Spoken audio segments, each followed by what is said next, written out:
Literatura assistida, a leitura que te acompanha.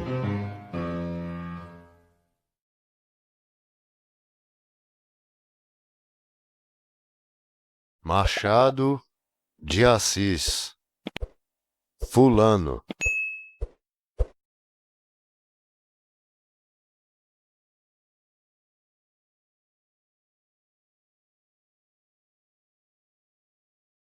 Venha o leitor comigo assistir a abertura do testamento do meu amigo Fulano Beltrão. Conheceu? Era um homem de cerca de 60 anos. Morreu ontem, 2 de janeiro de 1884, às 11h30 da noite. Não imagina a força de ânimo que mostrou em toda a moléstia. Caiu na véspera de finados, e a princípio supunhamos que não fosse nada. Mas a doença persistiu, e ao fim de 2 meses e poucos dias, a morte o levou. Eu confesso-lhe que estou curioso de ouvir o testamento. Há de conter, por força, algumas determinações de interesse geral e honrosas para ele. Antes de 1863 não seria assim, porque até então era um homem muito metido consigo, reservado, morando no caminho do Jardim Botânico, para onde ia de ônibus ou de mula. Tinha a mulher e o filho vivos, a filha solteira, com 13 anos. Foi nesse ano que ele começou a ocupar-se com outras coisas, além da família, revelando o espírito universal e generoso. Nada posso afirmar-lhe sobre a causa disto. Creio que foi uma apologia de amigo, por ocasião dele fazer 40 anos. Fulano Beltrão leu no Jornal do Comércio, no dia 5 de março de 1864, um artigo anônimo em que se lhe diziam coisas belas e exatas. Bom pai, bom esposo, amigo pontual, cidadão digno, alma levantada e pura. E se lhe fizesse justiça, era muito, mas anonimamente, era raro. Você verá, disse fulano Beltrão à mulher. Você verá que isso é do Xavier, ou do Castro. Logo, rasgaremos o capote. Castro e Xavier eram 2 habituados da casa, parceiros constantes do Voltarete e velhos amigos do meu amigo. Costumavam dizer coisas amáveis, no dia 5 de março, mas era o jantar, na intimidade da família, entre 4 paredes. Impressos, era a primeira vez que ele se benzia com elogios. Pode ser que me engane, mas estouto o espetáculo da justiça, a prova material de que as boas qualidades e as boas ações não morrem no escuro, foi o que animou meu amigo a dispersar-se, a aparecer, a divulgar-se, a dar à coletividade humana um pouco das virtudes com que nasceu. Considerou que milhares de pessoas estariam lendo o artigo, à mesma hora em que o lia também. Imaginou que o comentavam, que interrogavam, que confirmavam. Ouviu mesmo, por um fenômeno de alucinação que a ciência há de explicar, e que não é raro. Ouviu distintamente algumas vozes do público. Ouviu que lhe chamavam homem de bem, cavalheiro distinto, amigo dos amigos, laborioso, honesto, todos os qualificativos que ele vira empregados em outros, e que a vida de bicho do mato em que ia nunca presumiu que lhe fossem, tipograficamente, aplicados. A imprensa é uma grande invenção, disse ele à mulher. Foi ela, Dona Maria Antônia, quem rasgou o capote. O artigo era do Xavier. Declarou este que só em atenção à dona da casa confessava a autoria, e acrescentou que a manifestação não saíra completa, porque a ideia dele era que o artigo fosse dado em todos os jornais, não o tendo feito por havê-lo acabado às 7h da noite. Não houve tempo de tirar cópias. Fulano Beltrão emendou essa falta, se falta lhe podia chamar, mandando transcrever o artigo no Diário do Rio e no Correio Mercantil. Quando mesmo, porém, este fato não desse causa à mudança de vida do nosso amigo. Fica uma coisa de pé, a saber, que daquele ano em diante, e propriamente do mês de março, é que ele começou a aparecer mais. Era até então um casmurro, que não ia às assembleias das companhias, não votava nas eleições políticas, não frequentava teatros, nada, absolutamente nada. Já naquele mês de março, a 22 ou 23, presenteou a Santa Casa de Misericórdia com um bilhete da Grande Loteria de Espanha e recebeu uma honrosa carta do provedor, agradecendo em nome dos pobres. Consultou a mulher e os amigos se devia publicar a carta ou guardá-la, parecendo-lhe que não a publicar era uma desatenção. Com efeito, a carta foi dada 26 de março, em todas as folhas, fazendo uma delas comentários desenvolvidos acerca da piedade do doador. Das pessoas que leram esta notícia, muitas naturalmente ainda se lembravam do artigo do Xavier e ligaram as duas ocorrências. Fulano Beltrão é aquele mesmo que, etc. Primeiro alicerce da reputação de um homem. É tarde. Temos de ouvir o testamento. Não posso estar a contar-lhe tudo.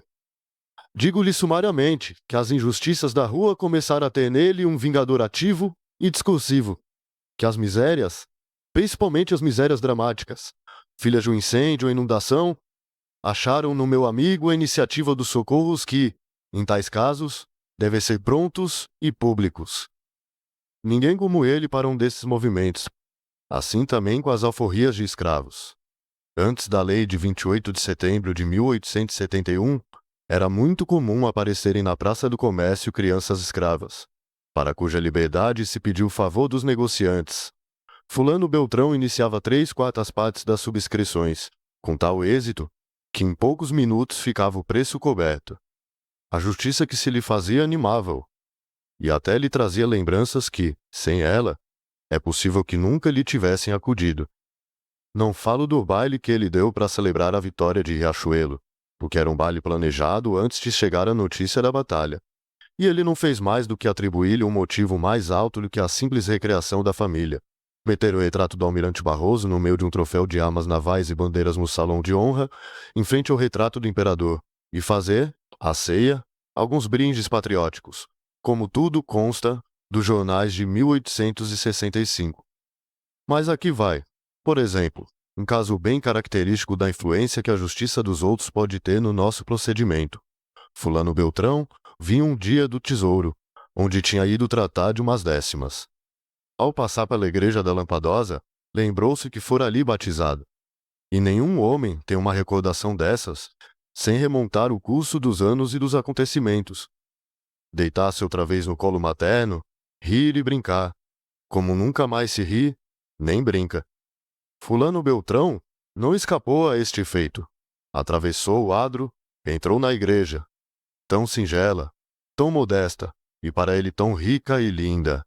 Ao sair, tinha uma resolução feita, que pôs por obra dentro de poucos dias.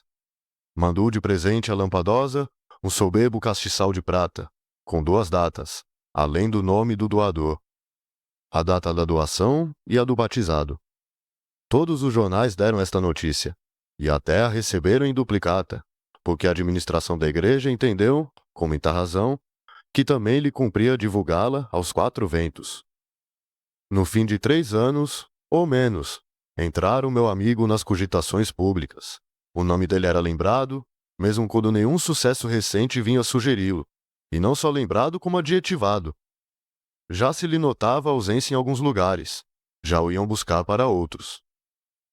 Dona Maria Antônia via assim entrar-lhe no Éden a serpente bíblica, não para tentá-la, mas para tentar a Adão.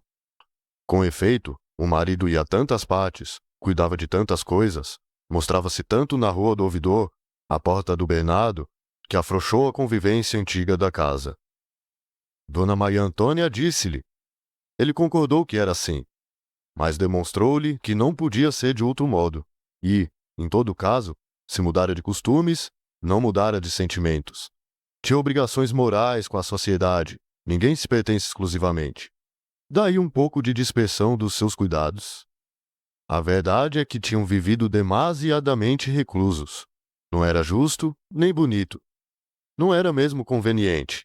A filha caminhava para a idade do matrimônio, e casa fechada cria morrinha de convento. Por exemplo, um carro. Por que é que não teriam um carro? Dona Maria Antônia sentiu o arrepio de prazer, mais curto. Protestou logo, depois de um minuto de reflexão. Não! Carro para quê? Não! Deixemo-nos de cal. Já está comprado, mentiu o marido. Mas aqui chegamos ao juízo da provedoria. Não veio ainda ninguém. Esperemos a porta. Tem pressa?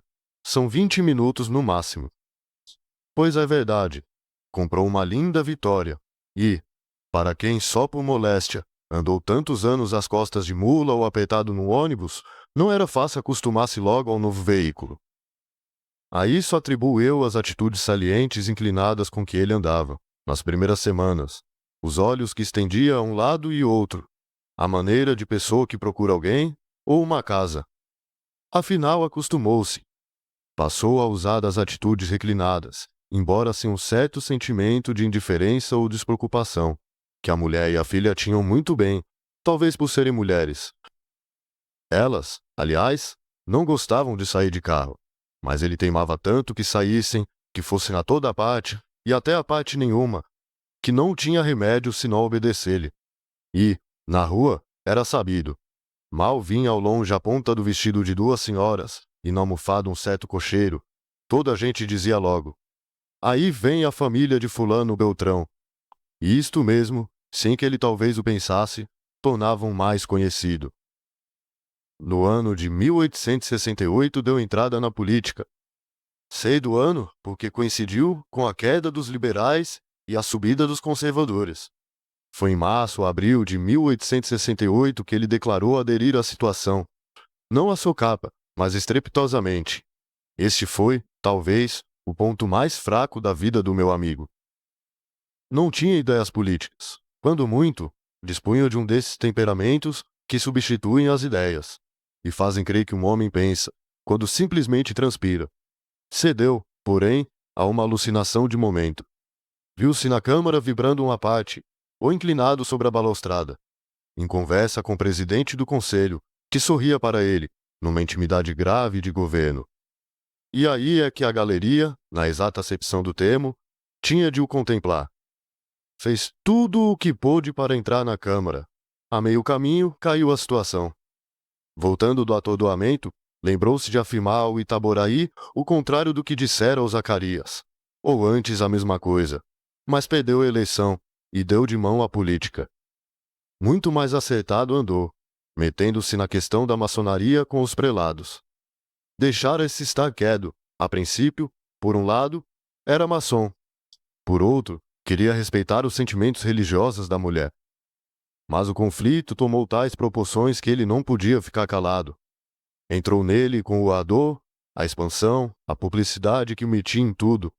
Celebrou reuniões e que falou muito da liberdade de consciência e do direito que assistiu ao maçom de enfiar uma opa. Assinou protestos, representações, felicitações, abriu a bolsa e o coração, escancaradamente. Morreu-lhe a mulher em 1878. Ela pediu-lhe que a enterrasse sem aparato. E ele assim o fez, porque amava deveras e tinha sua última vontade como um decreto do céu. Já então perdera o filho, e a filha, casada, achava-se na Europa. O meu amigo dividiu a dor com o público, e, se enterrou a mulher sem aparato, não deixou de lhe mandar esculpir na Itália um magnífico mausoléu, que esta cidade admirou exposto, na Rua do Ouvidor, durante perto de um mês. A filha ainda veio assistir à inauguração. Deixei de os ver uns 4 anos. Ultimamente surgiu a doença, que no fim de pouco mais de 2 meses o levou dessa para melhor. Note que, até começar a agonia, nunca perdeu a razão nem a força da alma. Conversava com as visitas, mandava-as relacionar. Não esquecia mesmo noticiar as que chegavam, as que acabavam de sair. Coisa inútil, porque uma folha amiga publicava-as todas. Na manhã do dia em que morreu ainda ouviu ler os jornais, e num deles uma pequena comunicação relativamente à sua moléstia, o que de algum modo pareceu reanimá-lo. Mas para a tarde enfraqueceu um pouco. À noite expirou. Vejo que está aborrecido. Realmente demoram-se. Espere. Creio que são eles. São. Entremos. Cá está o nosso magistrado, que começa a ler o testamento. Está ouvindo? Não era preciso esta minuciosa genealogia, excedente das práticas tabelioas.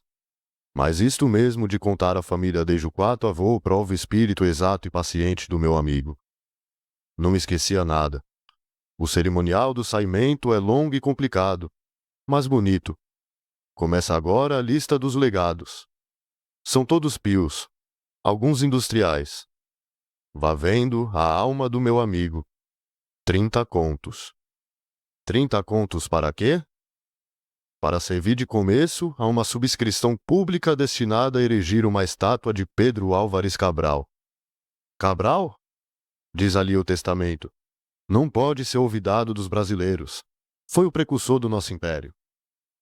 Recomenda que a estátua seja de bronze, com 4 medalhões no pedestal. A saber, o retrato do Bispo Coutinho, presidente da Constituinte, o de Gonzaga, chefe da Conjuração Mineira, e o de 2 cidadãos da presente geração, notáveis por seu patriotismo e liberalidade. A escolha da comissão, que ele mesmo nomeou para levar a empresa a cabo. Que ela se realize? Não sei. Falta-nos a perseverança do fundador da verba. Dado, porém, que a comissão se desempenhe da tarefa, e que este sol americano ainda veja erguer-se a estátua de Cabral. É da nossa honra que ele contemple num dos medalhões o retrato do meu finado amigo. Não lhe parece? Bem, o magistrado acabou. Vamos embora. Nota editorial. O conto Fulano, de Machado de Assis, nos traz uma narrativa irônica acerca da formação da reputação pública. A história acompanha a mudança de Fulano Beltrão, que passa de um homem discreto e doméstico a uma figura ativa na vida social, motivado inicialmente por um elogio publicado no jornal. A partir daí, sua trajetória é marcada por gestos de caridade, participação em causas públicas e crescente exposição, sempre acompanhadas de reconhecimento público. Do ponto de vista literário, o texto se organiza como uma conversa com o leitor, conduzida por um narrador que mistura admiração e ironia. A narrativa culmina na leitura do testamento, recurso que reorganiza toda a narrativa e dá sentido ao percurso do personagem. A linguagem é econômica, mas cheia de sugestões, deixando que pequenas situações, como a publicação de um agradecimento ou a exibição de um gesto filantrópico, indiquem o caráter de Fulano. No plano psicológico, o conto mostra como a imagem construída pelos outros pode interferir diretamente na forma como o indivíduo passa a agir. Fulano não apenas aceita os elogios que recebe, ele passa a corresponder a eles, ajustando suas atitudes à expectativa pública. Sua identidade passa a depender, em grande medida, desse olhar externo. A obra, em uma leitura mais ampla, dialoga com problemas sociais atuais reais. Em muitos contextos, especialmente entre populações estigmatizadas, indivíduos acabam reproduzindo comportamentos que lhes são atribuídos socialmente, não por escolha livre, mas pela força das expectativas, da marginalização e da rotulação. A internalização do estigma pode levar alguém a agir conforme aquilo que esperam dele e não o que de fato é ou poderia ser, criando um ciclo difícil de romper baseado na falta de reconhecimento de agência de grupos e indivíduos. No conto, esse mecanismo aparece em outro viés. Fulano incorpora uma imagem positiva e passa a atuar de acordo com ela, mas o princípio é semelhante. O sujeito se molda ao olhar social que o define. Sob uma perspectiva sociológica, Machado retrata uma sociedade em que a visibilidade tem peso decisivo. A imprensa, os círculos sociais e os eventos públicos funcionam como espaços de validação. As ações de Fulano, como doações, discursos, participação em causas, ganham importância à medida que são vistas, comentadas e registradas. A reputação não nasce apenas do que se faz, mas do que circula socialmente sobre o que se faz. O conto levanta uma questão incômoda: até que ponto o engajamento público está ligado a convicções ou à busca por prestígio? Fulano participa de iniciativas relevantes, como auxílio a vítimas de tragédias e alforria de pessoas escravizadas, mas essas ações aparecem sempre ligadas à publicidade e à repercussão. O desfecho, com a leitura do testamento, amarra todos esses elementos. Ao deixar a quantia para iniciar a construção de uma estátua de Pedro Álvares Cabral, Fulano escreve seu nome em um projeto de memória pública, não de memória dos particulares. A escolha associa sua figura a um símbolo histórico e garante visibilidade duradoura. A sugestão final do narrador, de que o próprio Fulano poderia figurar entre os homenageados, reforça o tom irônico e leva o leitor a reconsiderar toda a trajetória do personagem. Machado nos apresenta uma crítica sutil a uma sociedade em que o valor das ações está ligado à sua exposição, e em que o desejo de reconhecimento pode orientar tanto a vida quanto aquilo que se decide deixar como legado.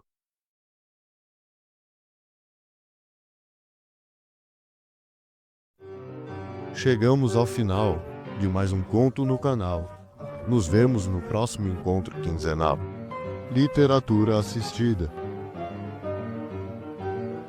Deixe seu like, comente, compartilhe e inscreva-se. Colabore para manter esse projeto vivo. Envie um Pix escaneando o QR Code na tela. Você também pode apoiar nosso trabalho no Apoia-se. Link na descrição e no primeiro comentário fixado.